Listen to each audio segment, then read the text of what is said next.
Like a Hellcat.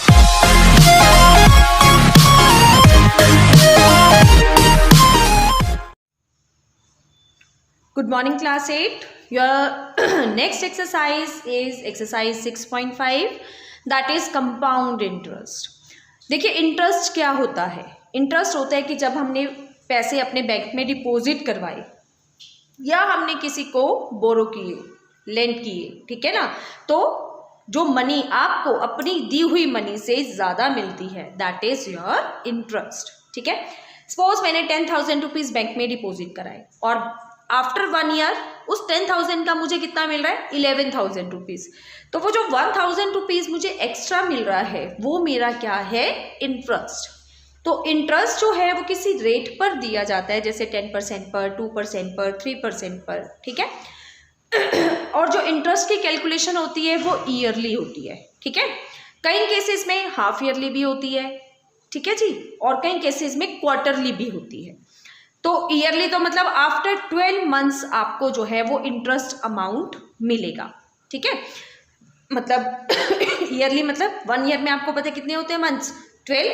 तो 12 months के बाद आपका इंटरेस्ट कैलकुलेट होगा और फिर आपको वो इंटरेस्ट अमाउंट, इंटरेस्ट मनी जो है वो मिलेगी. ठीक है जी. और हाफ ईयरली यानी हाफ ईयर में कितने मंथ्स होते हैं 6 मंथ्स. 12/2 that is 6 months. तो हाफ ईयरली के केस में हर 6 मंथ्स के बाद आपका जो इंटरेस्ट है वो कैलकुलेट होता है. ठीक है. और क्वार्टर मतलब 4 पार्ट्स. किसी भी चीज़ का क्वार्टर अगर हम बात करते हैं तो क्या होते हैं उसका 4th पार्ट. तो ऐसे ही 1 ईयर का 4th पार्ट कितना होगा 3 मंथ्स. तो यानी कि जब हमारा इंटरेस्ट एवरी 3 मंथ्स यानी आफ्टर 3 मंथ्स कैलकुलेट होता है तो उसको हम बोलते हैं क्वार्टरली. ठीक है जी. और अब कंपाउंड इंटरेस्ट की बात करते हैं. कंपाउंड इंटरेस्ट क्या होता है. अभी तक तो हम इंटरेस्ट की बात कर रहे थे. आपके पास 2 तरह के इंटरेस्ट होते हैं. एक होता है सिंपल इंटरेस्ट और एक होता है कंपाउंड इंटरेस्ट. सिंपल इंटरेस्ट क्या होता है. सिंपल इंटरेस्ट होता है कि जो मनी आपने एक बार डिपॉजिट करा दी है, जैसे मैंने 10,000 रुपीज़ डिपॉजिट कराई. ठीक है. तो मुझे उसी 10,000 पर हर साल, हर छठे महीने या क्वार्टरली अगर मेरी अमाउंट डिपॉजिट है तो हर 4th मंथ के बाद मुझे जो है 3 मंथ्स के बाद जो है वो इंटरेस्ट मिलेगा सिर्फ 10,000 पर ही. ठीक है. बट अगर कंपाउंड इंटरेस्ट है तो जो 10,000 मैंने डिपॉजिट कराई, ठीक है जी, 10,000 मैंने डिपॉजिट कराई. ठीक है. फर्स्ट ईयर में मुझे कितना इंटरेस्ट मिला 1,000 रुपीज. 10,000 पे मिला 1,000 रुपीज. तो अब मेरी अमाउंट कितनी होगी 11,000. ठीक है.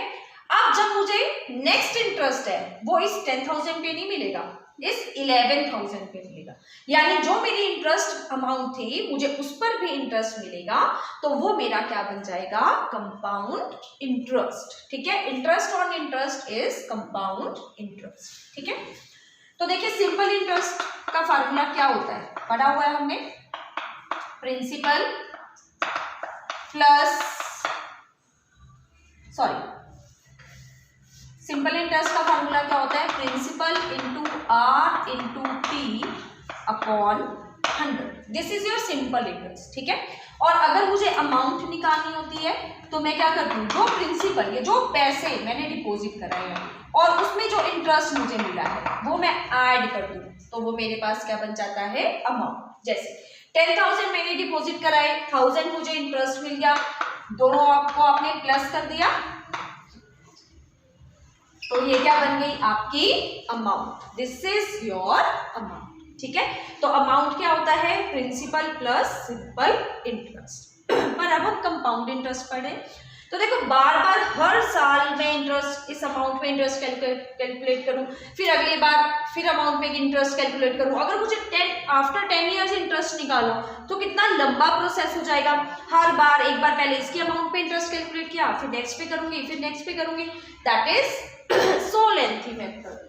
ठीक है जी. तो कंपाउंड इंटरेस्ट का डायरेक्ट हमारे पास एक फार्मूला है how to find compound interest. Compound interest में पहले हमारे पास अमाउंट आता है. ठीक है जी. अमाउंट में देखिए क्या आता है P into 1 plus R upon 100 raise to power T.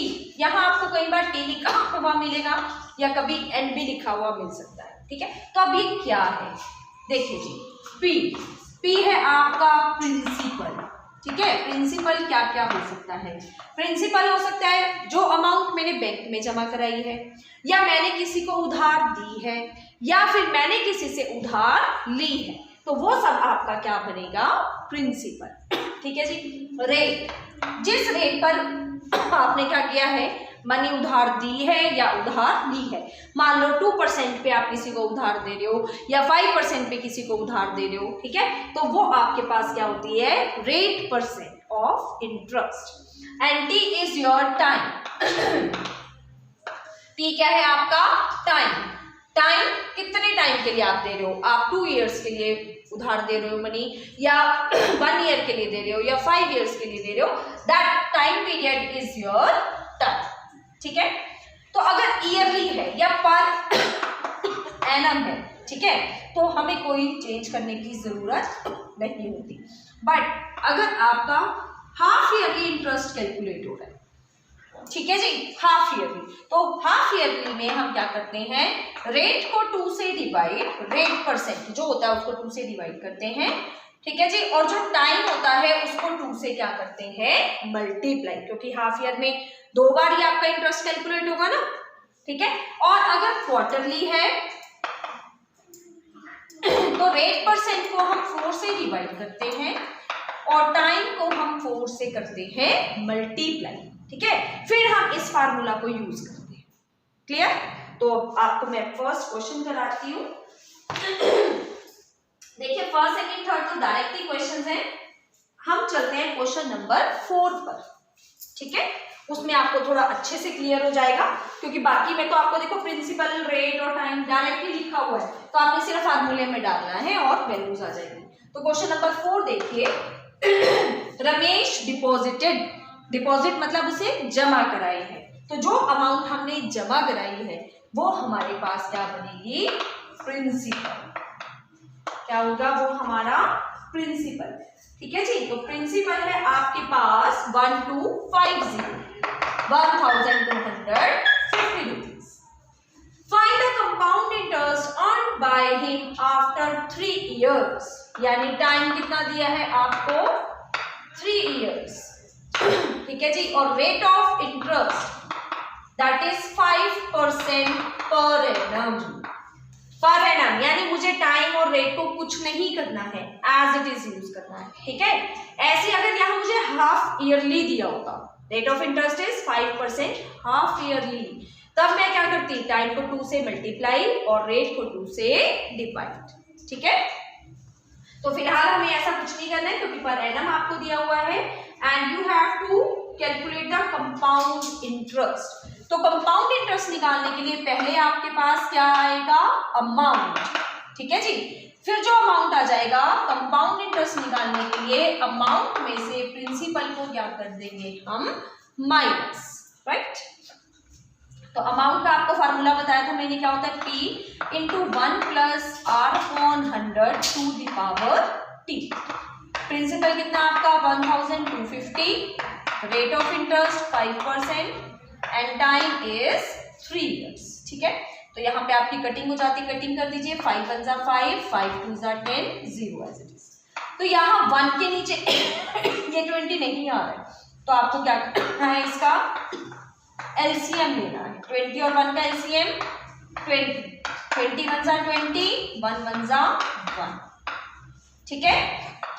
This is 1250, 20 plus 1, 21 bye 20 का क्यूब, क्यूब मीन्स हाँ जी रेज टू पावर 3 पावर है, तो इट मीन्स आपका बेस 3 टाइम्स मल्टीप्लाई होगा, ठीक है। 0 से 0 कैंसिल, 5 से कट कर दूं, 5 2 जा 10, 5 5 जा 25, 5 4 जा 20, 5 5 जा 25, 5 4 जा 20। अब आप मल्टीप्लाई करिए, 4 4 जा 16, 441, 105।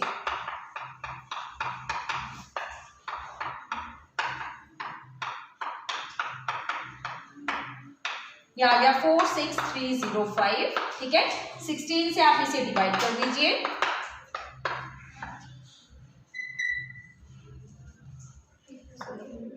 is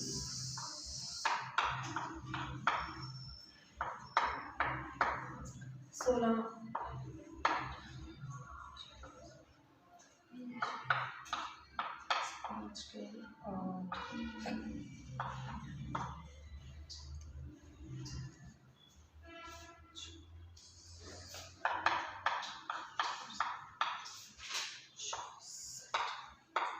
0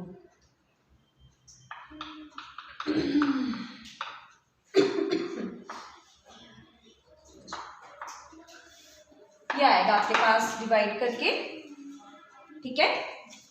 ओ वेट, यहाँ पे आपका 2 भी था, 2 से और डिवाइड कर देते हैं हम, ठीक है। 2 से डिवाइड करके 144.03, ठीक है जी।